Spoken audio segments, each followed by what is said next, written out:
মুসলমান বন্ধুরা রে আমার, বাচ্চাগুলো কিয়ামতের ময়দানে দৌড়াদৌড়ি আরম্ভ করবে। ফেরেশতারা দেখবে বাচ্চাগুলো জান্নাতে যায় না। ফেরেশতারা বলবে, কিরে বাচ্চারা, আজকে জান্নাতে কেন যাও না? দেখো না, আল্লাহ তাআলা তোমাদের জন্য তো ভিআইপি জান্নাতের ব্যবস্থা করে দিয়েছে। কিয়ামতের মাঠের দিকে একটু তাকাও। ইয়াউমা ইয়াফিরুল মারউ মিন আখিহি ওয়া উম্মিহি ওয়া আবিহি ওয়া সাহিবাতিহি ওয়া বানিহি। এই বাচ্চারা দেখো, আজকে তার মা সন্তানকে চিনে না, বাবা সন্তানকে চিনে না, ভাই ভাইকে চিনে না রে। জান্নাতে যাওয়ার জন্য তারা পাগল হয়ে গেছে। আজকে কেউ কাউকে পরিচয় দিবে না। তোমরা যে জান্নাত পেয়েছো, এই জান্নাত পাওয়ার জন্য কত মানুষ পাগল হয়ে আছে। তোমরা তো ঘোষণা হয়ে গেছে তোমাদের জন্য, কেন জান্নাতে যাও না? বাচ্চাগুলো ডাক দিয়ে বলবে, ফেরেশতারা রে, যে মা বাবার কারণে দুনিয়াতে 1, 2, 3 মিনিট, 5 বছর, 7 বছর হায়াত পাওয়ার কারণে নাবালেক অবস্থায় দুনিয়া ছেড়ে চলে আসতে হয়েছে, ওই মা বাবার কারণেই তো আমরা আজকে জান্নাতটা পাইলাম। দুনিয়াতে যদি না যাইতাম মা বাবার দ্বারা, তাহলে তো আজকে জান্নাতের অধিকারী হইতে পারতাম না। জান্নাতে যাবার ফেরেশতারা কিন্তু একা যেতে রাজি নয়। আল্লাহকে বলো, আল্লাহ যেন আমাদের মা বাবাকে আমাদের সাথে দেয়, মা বাবাকে সাথে নিয়ে জান্নাতে যাওয়া। আওয়াজ করে বলেন সুবহানাল্লাহ। ও মুসলমান, তাহলে এখন বুঝতে হবে, আমার আপনার বাড়ির যেই ছোট্ট বাচ্চাটা দুনিয়া থেকে বিদায় নিয়ে চলে গেল, 1, 2, 3 মিনিটের হায়াত পাওয়ার কারণে যদি 1, 2, 3 মিনিট হায়াত পাওয়ার কারণে যদি এই দুনিয়ার সমান 10 দুনিয়া জান্নাত কামাই করতে পারে, ও বন্ধু, তুমি আমি এখানে যারা বসে আছি, দেখো, তাকায়া দেখো, তোমার আমার বয়সের কত সময় পার করছি। দেখো না, কেউ 20 বছর, কেউ 30, 40, 50 বছরের মানুষ এখানে বসা আছেন। বুকে হাত রেখে কি বলতে পারবেন, আমি আমার 50 বছরে হুজুর এমন ইবাদত করেছি, দিল থেকে বলতে পারি আল্লাহ একটা জান্নাতের ব্যবস্থা আমার জন্য করবে? বলা সম্ভব নাকি ভাই? সম্ভব এই কথা বলা? না রে ভাই, আমরা কেউ বলতে পারবো না। কিন্তু 1, 2, 3 মিনিট হায়াত পেয়ে বাচ্চাটা জান্নাতে চলে যাবে। হায়াতের মূল্য কত বুঝতে পারছেন? 1 মিনিট হায়াত পাওয়ার কারণে এই দুনিয়ার সমান 10 দুনিয়া জান্নাত কামাই করলো। আমি এটাই বুঝাতে চাচ্ছিলাম আপনাদেরকে। আল্লাহ তাআলা কসম করছে হায়াত বুঝানোর, হায়াতের দাম, মূল্য বুঝানোর জন্য একটা মাসআলা শুনলেন। এবার হাদিস থেকে শুনুন হায়াতের দাম কত। আল্লাহ রাসূল সাল্লাল্লাহু আলাইহি সাল্লামের চিরচারিত নিয়ম ছিল, উনি ফজরের নামাজ আদায় করে সাহাবায়ে কেরামের দিকে ঘুরতেন, সাহাবায়ে কেরামদেরকে জিজ্ঞাসা করতেন, এই সাহাবীরা, আজকে কি কেউ কোনো স্বপ্ন দেখছো নাকি? সাহাবীরা যদি স্বপ্ন দেখতেন আল্লাহ রাসূলকে বলে দিতেন, আল্লাহ রাসূল স্বপ্নের ব্যাখ্যা করে দিতেন। যদি না দেখতো, আল্লাহ নবী যদি কোনো স্বপ্ন দেখতেন, প্রয়োজন হলে আল্লাহ রাসূল সেই স্বপ্ন সাহাবীদেরকে শোনায় দিতেন। এমন একদিন আল্লাহ রাসূল সাল্লাল্লাহু আলাইহি ওয়াসাল্লাম বললেন, এই সাহাবীরা, দেখছো নাকি কেউ কোনো স্বপ্ন? একজন সাহাবী দাঁড়ালেন, নাম হচ্ছে তালহা ইবনে উবাইদুল্লাহ। নাম কি ভাই? তালহা ইবনে উবাইদুল্লাহ রাদিয়াল্লাহু তাআলা আনহু। এই সাহাবী দাঁড়ায় বলেন, ইয়া রাসূলুল্লাহ, হ্যাঁ, আমি একটা স্বপ্ন দেখেছি গো পয়গম্বর, আপনার স্মরণ আছে নাকি? অনেক বছর আগে আমি, আপনি সহ একটা কাফেলা সহ অমুক এলাকায় দাওয়াতের কাজে গিয়েছিলাম। ইয়া রাসূলুল্লাহ, যাওয়ার পরে এক গোত্র থেকে 2 ভাই এসে আপনার হাতে হাত রেখে কালেমা পড়ে মুসলমান হয়েছিল, আপনার স্মরণ আছে? আল্লাহ রাসূল বলে, হ্যাঁ, স্মরণ আছে তো। কি হয়েছে? ইয়া রাসূলুল্লাহ, ওই যে 2 ভাইয়ের মধ্যে তো এক ভাই শাহাদাতের মৃত্যুবরণ করে দুনিয়া থেকে বিদায় নিয়ে গেল। শাহাদাতের মৃত্যুবরণ করা যে ভাই, এই শহীদ ভাইয়ের 1 বছর পরে আরেক ভাই স্বাভাবিকভাবে মৃত্যুবরণ করলো। ইয়া রাসূলুল্লাহ, ওই 2 সাহাবী আর আমি 3 জন, আমি স্বপ্ন দেখি জান্নাতের সদরের গেটের সামনে আমরা 3 সাহাবী দাঁড়ানো। সুবহানাল্লাহ বলেন, আওয়াজ করে বলেন না সুবহানাল্লাহ। কোথায় দাঁড়ানো ভাই? কোথায় দাঁড়ানো? জান্নাতের গেটে। মুসলমান বন্ধুরা, আমার কথাগুলো ভালো করে বুঝবেন। তালহা ইবনে উবাইদুল্লাহ বলে, ওগো সরকার, ওগো সরদার, স্বপ্নে দেখি গো পয়গম্বর, আমরা তিনজন সাহাবী জান্নাতের সদর গেটের সামনে দাঁড়ানো আছি।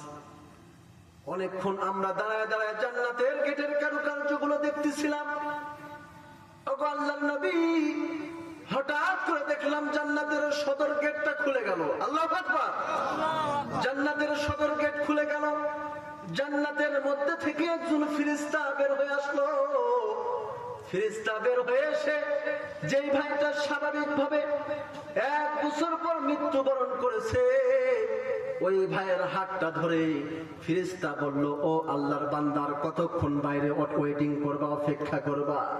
চলো চলো রে, তোমার জন্য আল্লাহর জান্নাত রেডি আছে, চলো জান্নাতের মধ্যে চলো। ওগো আল্লাহর নবী, ওই ভাইকে জান্নাতের মধ্যে নিয়ে গেল ফেরেশতা। আমরা এবার 2 জন সাহাবী জান্নাতের সদর গেটের সামনে দাঁড়ায় থাকলাম। অনেক সময় অতিবাহিত হয়ে গেল। অনেকক্ষণ পর ওই একই ফেরেশতা আবার জান্নাত থেকে বাইরে হয়ে আসলো। জান্নাতের গেট খুলে দেওয়া হলো। ফেরেশতা এসে এবার শহীদ ভাইয়ের হাতটা ধরলো। ধরার পর বলল, আল্লাহর বান্দা, তুমি আর কতক্ষণ অপেক্ষা করবা? তোমার জন্য আল্লাহর জান্নাত রেডি আছে, তোমার জন্য আল্লাহর জান্নাত রেডি আছে। ইয়া রাসূলুল্লাহ, এই বলে শহীদ ভাইয়ের হাতটা ধরে জান্নাতের দিকে নিয়ে যায়। আমার ভয় হলো, সবাই তো জান্নাতে গেল, আমি মনে হয় জান্নাতে যেতে পারবো না। তাই আমি অপর হাতটা ধরলাম ফেরেশতা ভাইয়ের, আর বললাম, ভাই রে, আমাকে কি জান্নাতে নিয়ে যাওয়া যায় না? একে একে কি তো সবাইকেই নিয়ে গেলা, আমি কি জান্নাতে যেতে পারবো না? ফেরেশতা ডাক দিয়ে বলল, এই নবীর সাহাবী, তোমার জন্য তো জান্নাত এখনো রেডি হয় নাই। জান্নাতে যাওয়ার জন্য তো দুনিয়ার হায়াত শেষ করতে হয়। তুমি তো স্বপ্নের জগতে আছো রে। সময় আছে, সময় আছে, কিন্তু শোনো, তোমার জন্য সুসংবাদ আছে। তুমি তো ওই কাফেলার সদস্যের সাথী, তুমি তো ওই কাফেলার সদস্যের সাথী রাদিয়াল্লাহু আনহুম ওয়া রাদু আন, যে সদস্যরা আল্লাহর উপর রাজি খুশি হয়েছিল, ইসলামের জন্য নিজের জীবনটা দিয়ে দিয়েছে, আল্লাহ যাদের উপর খুশি হয়েছে, তোমাদের জন্য আল্লাহর জান্নাতের ঘোষণা আছে। কিন্তু দুনিয়ার হায়াত শেষ করতে হবে, যাও যাও। ইয়া রাসূলুল্লাহ, আমার স্বপ্ন ভেঙে গেল, ওই শহীদ ভাইকেও তো জান্নাতে নিয়ে গেল। ইয়া রাসূলুল্লাহ, কিন্তু এখানে আমার প্রশ্ন আছে গো নবী। প্রশ্ন হলো, যেই মানুষটা শহীদ হয়ে গেল, ইয়া রাসূলুল্লাহ, আপনি তো বলেছেন শাহাদাতের মর্যাদা অনেক বেশি হয়, শহীদরা আগে জান্নাতে যাবে, শহীদরা আগে জান্নাতে যাবে। ও মুসলমান বন্ধুরা আমার, এই যে 5 আগস্টে স্বাধীনতার জন্য যে সমস্ত ভাইরা জীবন দিয়ে দিল, এর আগেও যে সমস্ত মুসলমানরা ইসলামের জন্য জীবন দিয়ে দিল, ওই মা বাবা, ওই যুবকদের মা বাবা যারা জীবন দিয়ে দিল, ওই ভাইদের মা বাবার কপাল কত ভালো রে। আল্লাহ রাসূল বলেন, শহীদদের মা বাবাকেও আল্লাহ তাআলা বিনা হিসাবে জান্নাত দিবে। শহীদরা সুপারিশ করে শহীদের মা বাবাকে জান্নাতে নিয়ে যাবে। সুবহানাল্লাহ, জোরে বলেন সুবহানাল্লাহ। ইয়া রাসূলুল্লাহ, আমার প্রশ্ন তো এখানে, শহীদের মর্যাদা তো অনেক বেশি, অনেক বেশি। ওয়ালা তাকুলু লিমান ইউকতালু ফি সাবিলিল্লাহ, ওয়ালা তাকুলু লিমান ইউকতালু ফি সাবিলিল্লাহি আমওয়াত বাল আহয়াউ ওয়ালাকিন লা তাশউরুন। আল্লাহু আকবার বলেন। ইয়া রাসূলুল্লাহ, আল্লাহ তাআলা তো ঘোষণা দিয়েছে, তোমরা শহীদদেরকে মৃত বলো না, কারণ শহীদরা মরে না রে। শহীদদেরকে কবরের মধ্যে জান্নাতি নিয়ামত ভক্ষণ করানো হয়। সুবহানাল্লাহ।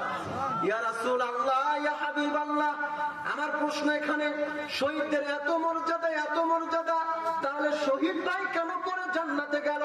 আর স্বাভাবিকভাবে যে ভাইটা মৃত্যুবরণ করেছে, ওই ভাইটা কেন আগে জান্নাতে গেল?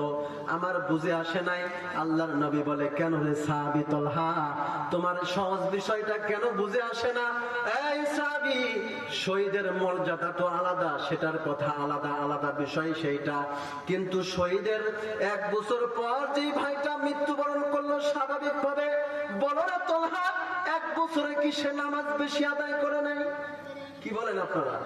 নামাজ বেশি পড়ে না এক বছরে? এই তালহা বলো, এক বছরে কি সে রমাদান মাসের মতো দামি বরকতপূর্ণ মাস পায় নাই? তালহা বলো, সবে কদরের মতো বরকতপূর্ণ রাত কি সে পায় নাই? এই তালহা বলো রে, সবে বরাতের মতো বরকতপূর্ণ রাত কি সে পায় নাই? রবের কদমে কি এক বছরে সেজদা বেশি দেয় নাই? এই সাহাবী, এক বছর হায়াত বেশি পাওয়ার কারণে আমল নামায় বেশি নেকি হয়েছে শহীদ ভাইয়ের থেকে। আর যার আমল নামা বেশি নেকি হয় সেই তো আগে জান্নাতে যায়। সুবহানাল্লাহ বলেন। ও মুসলমান, তাহলে এক বছর হায়াত বেশি পাওয়ার কারণে আগে জান্নাতে গেছে। হায়াতের মূল্য এখন বলেন তো আছে না নাই? তাহলে যে আল্লাহ তাআলা সময়ের কসম করে বললেন, তাহলে এই যে সময়, এই দামি হায়াত যে আল্লাহ তাআলা আমাদেরকে দিয়েছেন, এই দামি হায়াত তো আপনিও পাইছেন, আমিও পাইছি। 23 বছর, 30 বছর, 40 বছর অতিবাহিত করে ফেললাম। ও মুসলমান, এখনো আমি আপনার হায়াতের কদরটা বুঝতে পারি নাই। কথা বলেন ঠিক কিনা? ও মুসলমান, একটু ভাবুন তো, 40 বছর অতিবাহিত হয়ে গেছে, 1 মিনিট হায়াত পাওয়ার কারণে জান্নাত পাইলো। 1 বছর হায়াত বেশি পেয়ে ইবাদত বেশি করার কারণে আগে জান্নাত পাইলো। আমি আর আপনি কত হায়াত পাইছি, আমার আপনার জিন্দেগি থেকে কত হায়াত অতিবাহিত হয়ে গেল। ও ভাই, এখানে কত মুসলমান বসে আছেন, দিলটা একটু নরম করে দিবেন, দেখেন তো কলিজাটা নরম হয় কিনা। গুনাহ করতে করতে কলবটাকে তো পচায় ফেলছি, চোখেও পানি আসে না, দিলটাও নরম হয় না, ইমানে ঘুণ ধরছে, কলবটা অন্ধকার হয়ে গেছে, কলবে কোনো নূর নাই। ও মুসলমান, দেখেন তো, দেখেন তো, হায়াত নামক দৌলত 40 বছর পাইলাম। কত সুন্দর চামড়া ছিল, চামড়াগুলো এখন জড়ে গিয়েছে অনেকের। যার যে মা বোনরা পর্দার আড়াল থেকে কথা শুনতেছেন, ও মা বোনেরা, একদিন নববধূ হয়ে যে বাড়িতে এসেছিলেন, বয়সের ব্যবধানে এখন আপনি মা হয়েছেন, দাদি হয়েছেন। এখানে আপনারা যারা বসে রয়েছেন, একদিন তো তাগড়া জোয়ান ছিলেন, এখন দাদার বয়সের, বাবার বয়সের হয়েছেন। দামি হায়াতটুকু পার করে দিলেন, কি করলেন রবের জন্য? দুনিয়ার সবাই দামি হায়াত পাইছে, আপনার হায়াত থেকে স্ত্রীকে সময় দিতে পারছেন, আপনার দামি হায়াত থেকে বন্ধুকে সময় দিতে পারছেন, আপনার দামি হায়াত থেকে আপনি আপনার দলকে সময় দিতে পারছেন, নেতার পিছনে সময় দিছেন। ও মুসলমান, যে আল্লাহ দামি হায়াত দিয়ে আমাকে তোমাকে দুনিয়াতে পাঠালো, ওই আল্লাহর জন্য কতটুকু সময় ব্যয় করছেন বোঝার বিষয়। মুসলমান, মুসলমানদের কপাল এমনি পড়ে নাই, মুসলমান নিজের চিন্তাই করে না, মুসলমান অন্যের ফিকিরে পাগল, নিজে নামাজ পড়ে না, অমুকে এই কাজ করলো কেন, এটা নিয়ে সমালোচনা করে। কথা বলেন ঠিক কিনা? অন্যকে নিয়ে টেনশন বেশি, নিজের যে হায়াত শেষ হয়ে যাচ্ছে, আমাকে আমার কবরে যেতে হবে, আমার কবরে কেউ জবাব দিবে না, আমাকে রব্বে কারিমের দরবারে দাঁড়াতে হবে, দুনিয়াতে যা অপরাধ করতেছি এটার হিসাব আল্লাহর কাছে দিতে হবে, এই চিন্তা খুব কম মানুষেরই আছে। কথা বলেন ঠিক কিনা? ভাই, হায়াতের কদর করতে শিখুন। হায়াত দামি হায়াত, এই দামি হায়াতের কসম এই জন্য আল্লাহ করছেন। আল্লাহ তো সাধারণ জিনিসের কসম করতে পারেন না, এটাই আমাদেরকে বুঝায়। আল্লাহ তাআলা বলেন, ওয়াল আসর ইন্নাল ইনসানা লাফি খুসর, সবাই ক্ষতিগ্রস্ত, সবাই বিপদগ্রস্ত, সবাই ক্ষতির মধ্যে আছে। ইল্লাল্লাযীনা আমানু ওয়া আমিলুস সলিহাত ওয়া তাওয়াসাউ বিল হক ওয়া তাওয়াসাউ বিস সবর। 4টা গুণ যাদের মধ্যে আছে এরা ক্ষতির মধ্যে নাই। 4 গুণ কি কি শুনবেন তো ইনশাআল্লাহ। দেখে হাতগুলো একটু উঠায় দেখান। লিল্লাহে তাকবীর, লিল্লাহে তাকবীর। আল কোরআনের আলো, আল কোরআনের আলো, দ্বীন ইসলাম, দ্বীন ইসলাম। আলেম উলামা যেখানে, হাত নামান। ভাই, বিরক্ত হচ্ছেন আপনারা? আর বেশি কষ্ট দিব না, অল্প সময়ের মধ্যে আলোচনা শেষ করে দিব। একটু জিকির করি তো কষ্ট করে। লা ইলাহা